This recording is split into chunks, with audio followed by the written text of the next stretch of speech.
주님께서 여러분과 함께 또한 사제의 영과 함께 루카가 전한 거룩한 복음입니다. 주님 영광 받으소서. 그때 예수님께서 제자들에게 말씀하셨다. 불의한 재물로 친구들을 만들어라. 그래서 재물이 없어질 때 그들이 너희를 영원한 거처로 맞아들이게 하여라. 아주 작은 일에 성실한 사람은 큰 일에도 성실하고 아주 작은 일에 불의한 사람은 큰 일에도 불의하다. 그러니 너희가 불의한 재물을 다루는 데 성실하지 못하면 누가 너희에게 참된 것을 맡기겠느냐? 또 너희가 남의 것을 다루는 데 성실하지 못하면 누가 너희에게 너희의 몫을 내주겠느냐? 어떠한 종도 두 주인을 섬길 수 없다. 한쪽은 미워하고 다른 쪽은 사랑하며 한쪽은 떠받들고 다른 쪽은 업신여기게 된다. 너희는 하나님과 재물을 함께 섬길 수 없다. 돈을 좋아하는 바리사이들이 이 모든 말씀을 듣고 예수님을 비웃었다. 그러자 예수님께서 그들에게 이르셨다. 너희는 사람들 앞에서 스스로 의롭다고 하는 자들이다. 그러나 하느님께서는 너희 마음을 아신다. 사실 사람들에게 높이 평가되는 것이 하느님 앞에서는 혐오스러운 것이다. 주님의 말씀입니다. 그리스도님 찬미합니다.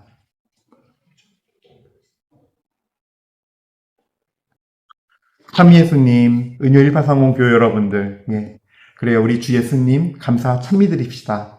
사랑하는 주 예수님, 오늘 저희에게 하루 주심에 감사드리며 저희가 삶을 살아갈 수 있도록 또 저희가 정화의 여정, 성화의 여정으로 갈 수 있도록 초대해 주심에 이 하루 주셨음을 믿으며 감사드립니다. 예수님, 감사와 찬미 받으소서. 성부, 성자, 성령님, 홀로 영광 받으소서. 아멘. 그래요. 오늘 복음 말씀 보죠. 우리 루카 복음 16장 9절부터 15절까지의 말씀입니다. 어제 비유가 사실 되게 야근 집사의 비유가 되게 어려운 말씀이었어요. 16장 1절부터 8절까지의 말씀인데 제가 어제 이제 도림동 성당에서 미사 드리면서 강론 때는 그 비유가 중의적 의미를 띈다 그랬는데 중의적 의미보다는 제가 좀 우리나라 국어를 잘 못하는 것 같아요. 중의적 의미가 아니라 반어법적인 의미, 반어법적인 의미였던 거죠. 뭐냐 하면 오늘 복음에서 사실은 좀 더 명확히 드러나는데, 그러니까 어제 비유가 그 야근 집사가 주인이 자기를 이제 잘못한 걸 알고서 자기도 이제 다른 데로 옮겨가야 되는 상황이 되니까 빚진 사람들한테 뭐 밀가루 100섬 빚진 밀가루 뭐 100항아리 빚진 사람한테 거기다가 50항아리라 적으라 그러고 밀 100섬한테 뭐 80섬이라 적으라 그러고 해서 사실 일종의 사기를 친 거죠. 근데 뭐 이유는 모르겠지만 주인은 어쨌든 그를 빨리 내보내고 싶었나 봐요. 그러니까 약삭빠르게 이 야근 집사가 나중에 자기가 잘려도 인심을 얻어서 다른 데 갈 수 있는 곳을 만들려고. 그래서 자기가 또 다른 곳에서 집사 일을 좀 잘할 수 있도록 또는 아니면 다른 자리 갔을 때 나를 맞아들 그런 동료들이나 다른 이들을 만들기 위해서 어떤 물밑 작업을 한 거잖아요. 주인의 재산을, 빚진 재산을 받아야 할 거를 제대로 안 받는 사기를 치면서. 근데 어쨌든 주인 입장에서는 이유는 모르겠지만 칭찬을 해요. 아마 이게 세상을 사는 그 돈 계산의 밝은 돈을 따르면서 돈을 추구하며 사는 일반 세속의 사람들이 지닌 어떤 원리나 논리겠죠. 주인 입장에서는 어차피 따를 건데 저 사람이 나 모르게 또 다른 짓 더 불안하게 다른 짓 더 하고 더 많은 걸 챙겨 먹느니 차라리 내가 그냥 그 밀 50항아리랑 밀 150섬이랑 이렇게 좀 죄송합니다. 성경 말씀을 제가 펴놓고 있지 않아가지고 그냥 하다 보니까 그거 좀 그 집사가 띄어먹더라도 괜찮다라고 주인이 생각을 한 것 같아요. 그러니까 주인은 칭찬을 했다. 영리한 그 대처에 영리하다는 표현을까지 써요. 근데 오늘 복음 이제 9절부터 보면요. 불의한 재물로 친구들을 만들어라. 제가 사실 묵상하면서 오늘 복음에서 가장 어려웠던 표현은 불의한 재물로예요. 왜 자꾸 불의한 재물이란 표현을 쓸까? 이 9절에도 나오고요. 그 다음에 또 11절에도 그러니 너희가 불의한 재물을 다루는데 성실하지 못하면 누가 너희에게 참된 것을 맡기겠느냐. 여기도 불의한 재물이라는 표현이 2번 나오거든요. 근데 이 불의한 재물이라는 표현이 만약에 9절에서 불의한 재물로가 아니라 불의한 재물로라도, 그러면 이제 똑같은 돈이에요. 근데 어떤 돈은 제가 정당하게 일해서 벌어서 그 돈으로라도 뭐 도와줘서 뭐 그 돈을 써서 친구를 만들어라.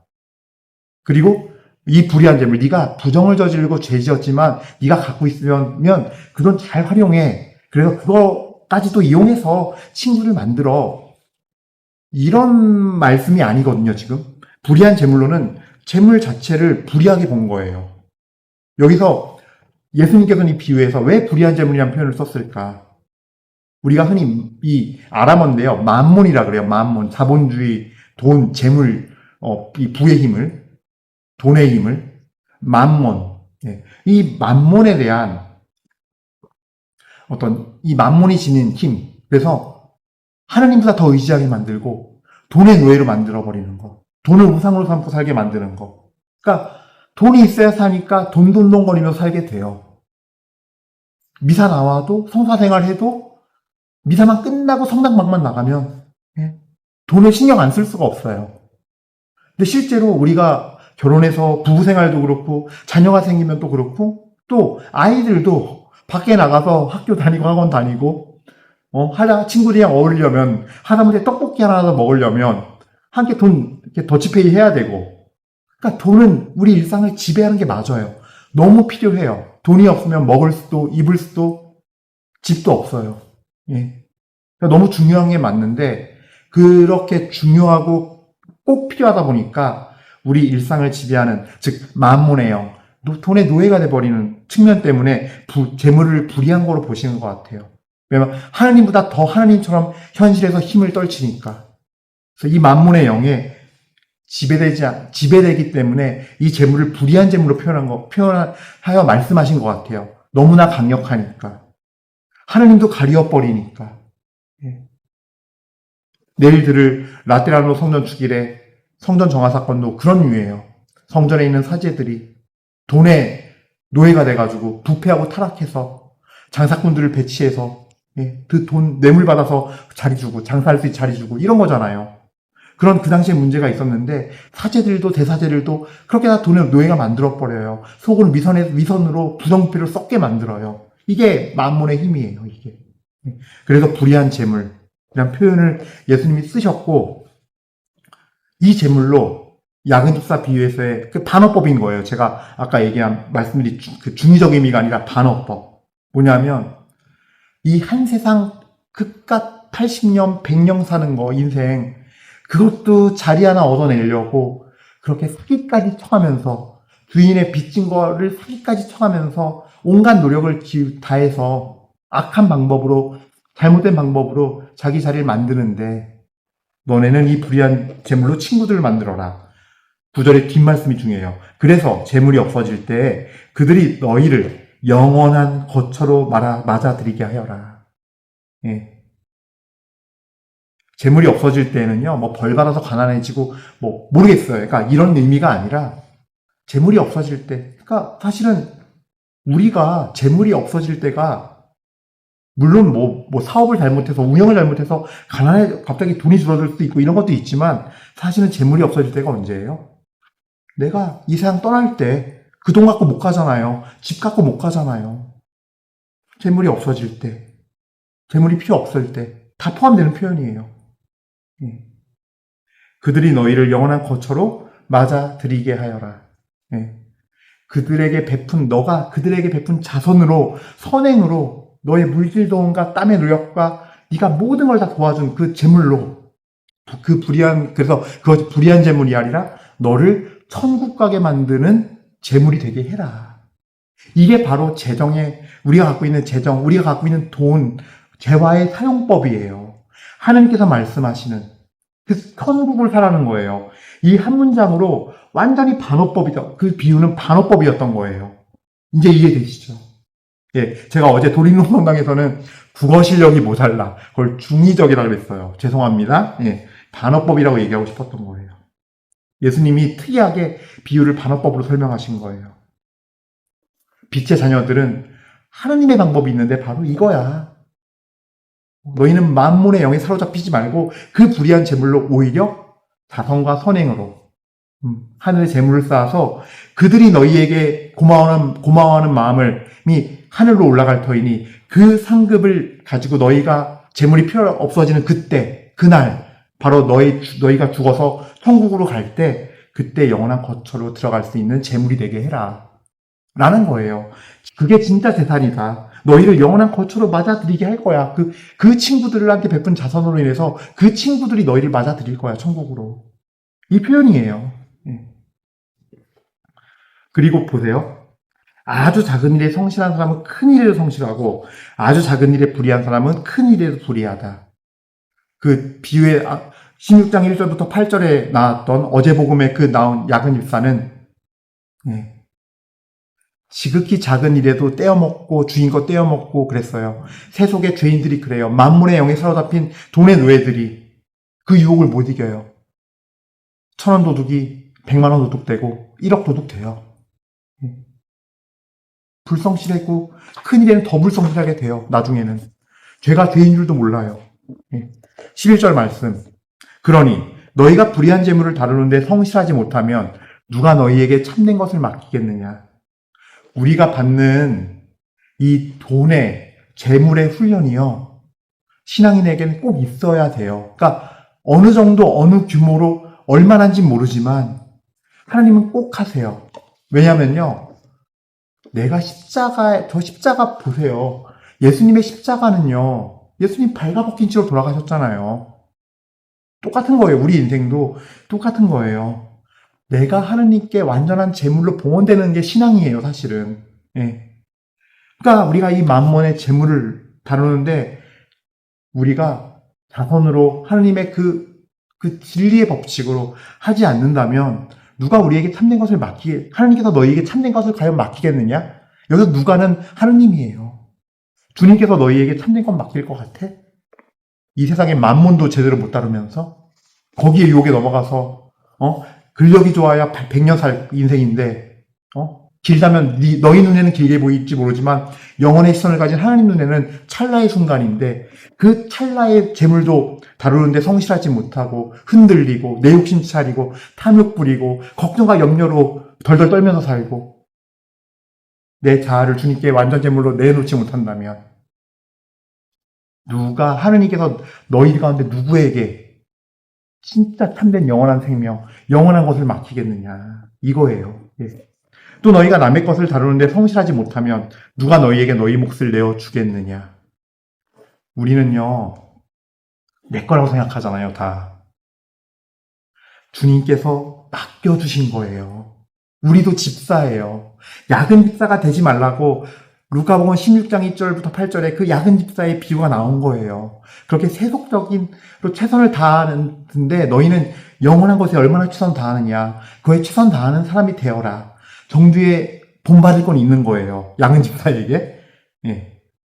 저 세상 100년 고작 근력 좋아야 100년 살 거.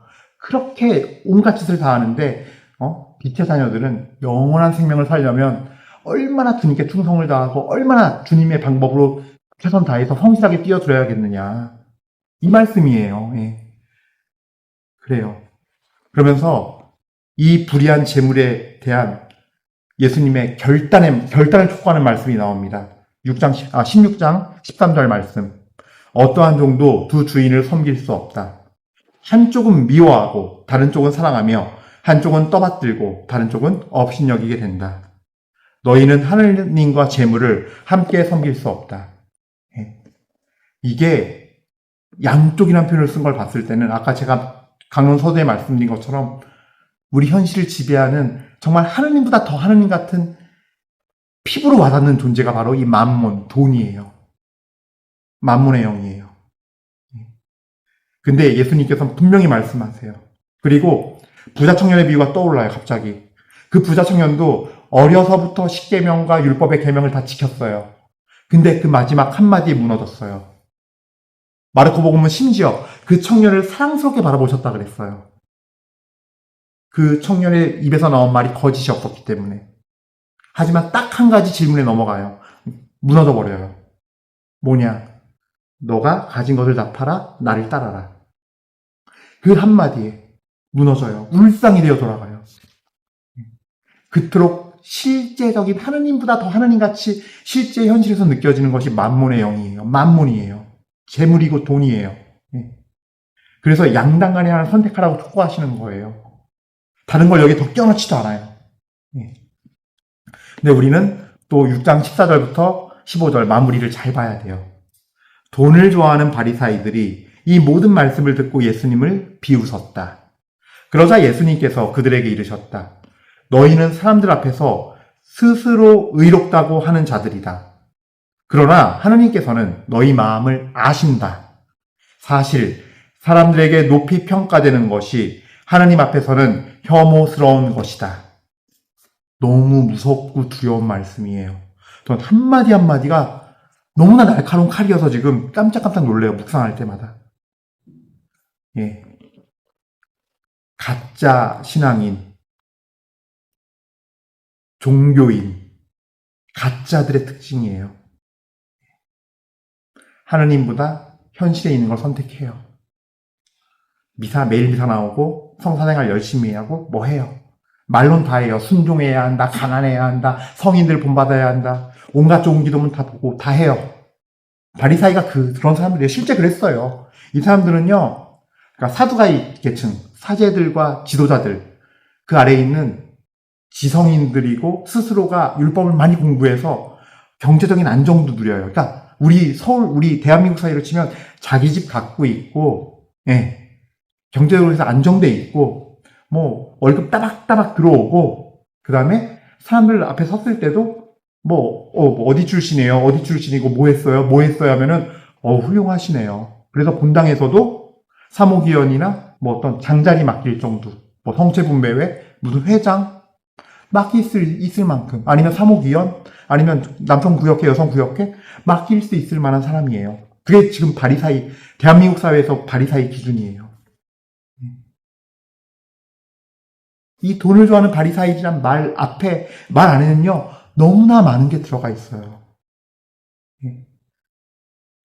우리가 겉으로는 주님 잘 따르는 것 같지만 사실은 현세적인 거에 희망을 두고 있고, 그래서 경제적인 것이 사업에 무너질 때 주님의 방법을 선택하는 것보다는 돈을 어떻게든 돈 되는 것 추구하고 조급한 마음으로 걱정과 두려움과 염려로 살고, 내 건강이 안 좋아지면 어떻게든 날려 그러고 이 육신을 낳는 거에 희망을 걸고 거기에만 마음이 다 쏠려 있고,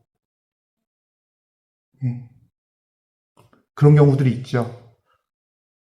그동안 내가 바친 그 좋은 성인들의 기도문은 무엇이며, 거기 쓰여있는 내용들은 무엇이며, 또 성인전에 있는 내용 글귀들은 무엇이며, 다 소용없는, 무너지는 사람들이에요. 부자 청년과 같은 똑같은 사람들인 거예요. 그러자 예수님께서 그들에게 이르셨다. 너희는 사람들 앞에서 스스로 의롭다고 하는 자들이다. 그러나 하나님께서는 너희 마음을 아신다. 우리 속은 하느님이 아닌 다른 것을 1번으로 삼고 더 의지하고 있고 붙잡고 있으면서, 다른 것에 더 두려워하고 떨면서 하느님을 두려워하고 경외하는 마음은 없어요. 이게 돈을 좋아하는 바리사이들이 이 루카복음에 담긴 이 표현이 너무나 정말 강력한 칼이 되는 말씀이에요. 인간의 본성을 그대로 찌르는 말씀이기도 해요. 우리가 거듭나지 않으면, 요한복음 3장 말씀처럼 정말 성령으로 거듭나지 않으면 어쩔 수 없이 우리는 이 종교성에 갇히게 돼요. 그래서 현세를 더 따지게 되고 겉으로 위선적인 신앙생활만 하게 돼요. 온갖 좋은 거 다 읽고 교회에서 뭐 봉사도 하고 뭐 열심히 해요. 하지만 하나님 없이 해요. 그래서 스스로 의롭다 여기죠. 난 열심히 잘하니까, 매일 몇 시 되면 기도하고 뭐 하니까 스스로 의롭다고 생각해요. 그러나 정말 사랑이 맺혀지는 자선, 사랑이 맺혀지는 희생과 봉사, 사랑이 맺혀지는 골방에서의 정말 영혼들 위한 기도, 나 자신의 회개를 위한 기도 절대 안 해요. 우리 가톨릭 신자들 지금으로 돌아갈게요. 왜냐면 이 말씀을 볼 때 지금을 알아야 돼요. 근데 우리 신자들 겉꾸민 기도는 잘해요. 그러니까 염경기도 잘하지요. 묵주기도 잘하지요. 왜? 너무 편해요. 딱 형식이 있어서 그 형식만 맞추면 돼요. 머릿속으로는 뭐, 지금 유럽 여행도 갔다 오고, 남미 여행도 갔다 오고, 지금 내가 지금 저 돈 투자한 거 주식 올라가나 안 올라가나 생각하면서, 그리고 우리 아들 지금 시험 공부 잘하고 있나? 우리 딸내미 지금 뭐, 연애 잘하고 있나? 결혼해야 되는데, 좀 사자 들어가는 남자친구 만나야 되는데, 하면서 묵장을 잘 돌려요. 네. 정말 이게 우리 가톨릭 현실일지도 몰라요. 내가 원하는 거, 내 뜻 담아서 글자에 쓰여지는 거 열심히 읽으면서 소원을 말해봐. 인 줄 알고 소원을 열심히 말하고 있어요. 이 염경 잘하면 되는 줄 알고. 이게 가톨릭 신앙의 현실일지도 몰라요. 돈을 좋아하는 바리사이들이 그런 우리의 모습일 수 있어요. 마지막 구절 이제 묵상하겠습니다. 사실 사람들에게 높이 평가되는 것이 하느님 앞에서는 혐오스러운 것이다. 저는 마지막으로 정말 이 말씀 드리고 싶어요. 우리가 신앙생활하면서 자꾸 이 만문, 돈에 의지하듯이 또 의지하는 게 뭐냐면요. 사람들의 인정이에요. 사실은 잘 보면요. 저는 진짜 하느님의 사람들은 숨겨져 있다고 믿어요. 사람들 눈에 안 띄어요. 사람들은 소위 말하는 선한 영향력이 그 대표적인 표현이 되겠지만 그런 유의 모습들로 평가가 되어져요. 알게 모르게. 그게 깔려 있어요. 저도 예전에는요. 제가 날라리 신부 시절 때는요. 청년들이 좋아하고 사랑해주고 인기 많고 그들이 나한테 내가 힘들 때 그들이 이렇게 있어줌으로써 그걸 다 뭘로 이해했냐면요. 하느님께서 이 많은 사람들 보내서 나를 이렇게 위로해 주는구나. 사랑해 주는구나. 저게 예수님의 목소리구나. 네. 근데 오늘 말씀 기억해야 돼요. 내가 신앙생활 하면서 인정을 추구하는 것이 얼마나 위험한 일인지 예수님께서는 마지막 말씀으로 이렇게 하세요. 사실 사람들에게 높이 평가되는 것이 하느님 앞에서는 혐오스러운 것이다. 하느님이 그냥 미워하거나 싫어하는 정도가 아니에요. 혐오한다는 거예요. 근데 우리는 자꾸 바꿔버려요. 어떻게? 사람들이 이렇게 인정하니까 하나님이 이들을 통해서 나에게 말씀하시는 거야. 너 잘하고 있어. 괜찮아. 잘하고 있어. 너 착해. 선해. 우리 모두는 그런 평가를 받길 원해요, 사실. 돈이 많아져서 내 삶이 편해지길 바라듯이 그 다음 무섭게 원하는 건 그런 인정 욕구예요. 칭찬받는 욕구. 그리고 의미를 부여하고 싶어 하죠. 특히 신앙 안에서 일하는 사람들은 내가 교회 안에서 공동체 안에서 뭘 맡으면서 열심히 봉사했어요. 그래서 사람들이 칭찬해요.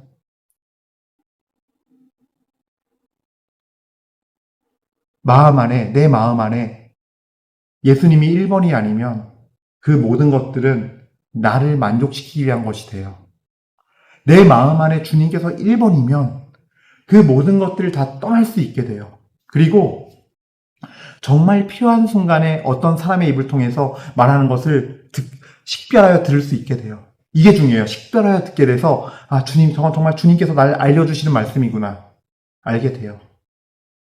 그런데 내 마음 안에 주님이 1번이 아니면서 내가 교회 공동체 안에 안전하게 있는 것 같으니까 그들이 날 칭찬해. 저건 예수님의 소리야. 예수님께서 저 사람을 통해서 나를 위로해주고 나를 칭찬해주고 내 영혼을 옳다고 인정해주고 있어. 큰 착각이 돼요. 기억하십시오. 사실 사람들에게 높이 평가되는 것이 하나님 앞에서는 혐오스러운 것이다. 하나님 앞에서는 혐오스러운 것이다. 이게 내가 세상 것을 사랑하면서 돈도 사랑하고 사랑하는 마음이 있는 가운데서 이걸 추구하면요. 인정 욕구일 확률이 너무 높아요. 제가 날라리 신부 시절 때 그랬어요. 예수님이 1번이 아니고 내 삶이 1번이고 내가 좋아하는 게 1번이고 내가 그걸 사목이라고 칭하면서 그걸 쫓아 사는 삶이 1번이었을 때 내 혼적으로 열심히 살았을 때 주님의 영적으로 성령의 어떤 은혜 안에서 바라보지 않고 그런 영의 눈과 귀가 닫혀있고 눈먼 상태였을 때 겉만 사제였을 때 돈을 좋아하는 바리사이 같은 시절 때 저를 돌아보니 그래요. 제 삶을 돌아보니 그래서 여러분들한테 이렇게 강력하게 말씀드린 이유는 뼈저리게 부끄러운 삶을 살았기 때문에 그 부끄러움이 바탕이 되어서 저의 약함을 함께 나눈 거예요. 저의 이 부끄러웠던 그 마음을 나누는 거예요. 왜냐면 그게 그게 진실이었어요. 예. 그리고 주님 앞에 회개하고 보니까, 나는 그거를 합리화시킨 거예요. 하느님의 칭찬으로 대신 저들이 말씀해 주는 거라고. 근데 그게 하느님 앞에는 혐오스러운 일이었던 거예요. 그래서 여러분들, 우리가 깨달아야 돼요. 예, 깨달읍시다. 근데 내가 돈도 좀 있고 사회적인 지위도 좀 있고 하면은 그만큼 명예를 얻는 건 더 쉬운 거예요. 사람들 눈에 띄면서 칭찬받긴 더 쉬운 거예요. 인정받기 더 쉬운 거예요. 그러니까 예수님께서 그래서 마지막에 이런 말씀들을 연결해서 하신 거예요. 그래서 마지막으로 정리하자면 이런 거예요. 우리가 진정으로 추구해야 할 건 뭐냐면요. 만몬의 영에 사로잡혀서 돈의 노예가 되는 것이 아니라 정말 하나님을 의지해서 사람들에게 아낌없이 나눠줄 수 있는 것. 걱정, 염려하지 말고 주님을 굳건히 믿으면서 나눠주는 것, 나누는 삶, 베푸는 삶. 예. 코엘레 11장 1절 말씀 제가 다시 한번 또 들려드릴게요. 어제도 제가 도림농성당에서 강론 때 말씀드렸는데, 예, 코엘레 11장 1절 말씀입니다.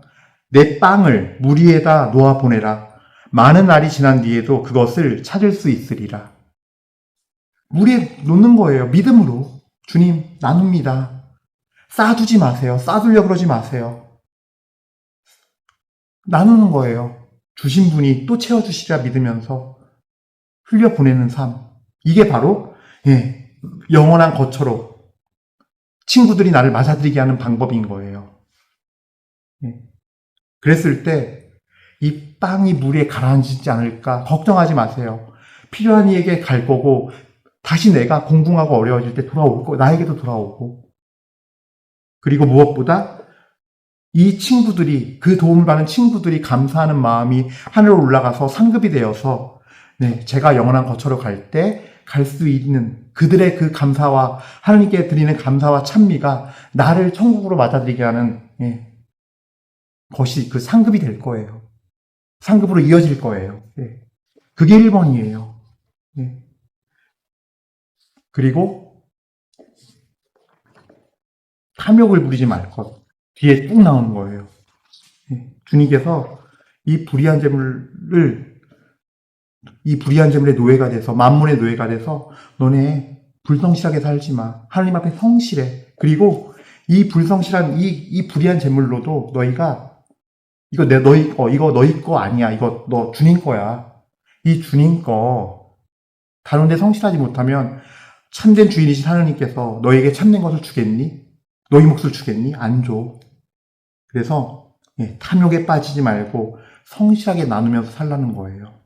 그리고 무엇보다 너희가 진짜 하나님의 사람인지 아닌지는 만몬을 사랑하는지 안 하는지, 또 그 만몬에 딸려오는 사람들의 그 인정의 눈빛과 사람들의 인정과 그 너희를 칭찬하고 너희를 명예롭게 하는 그 세상 사람들의 그 새치어의 칭찬, 그것을 마치 하나님의 칭찬처럼 듣는 그거는 혐오스러운 거야. 그걸로 너희가 진짜인지 아닌지 판단이 되어질 것이다. 주님 앞에서. 이것이 오늘 메시지인 거죠. 이 복음의 진리의 메시지인 겁니다. 이 진리를 받아들이면서 오늘 말씀 되게 무서운 말씀이에요. 난 재물을 어떻게 바라보고 있는지, 만몬의 노예인지 아닌지, 정말 남의 것을 여기면서 내가 이것을 가지고 불의한 재물을 가지고 정말 의로움의 재물로 변화시키는 것은 자선이니 선행을 베풀면서 나누어 주는 삶을 살고 있는지, 아니면 나는 불안해하면서 쌓아두고 있는지, 내가 정말 하나님으로부터 참된 것을, 영원한 생명을 받을 준비가 되어 있는지, 또 나는 하나님 앞에 자아가 완전히 받쳐져서, 파쇄가 되어서 받쳐져서 영원한 거처에 들어갈 수 있는지 오늘 묵상하시면서 거룩하게, 그리고 깨끗함을 받을 수 있는, 깨끗해지는 그런 영혼들의 은혜가 있기를 축복드립니다. 아멘.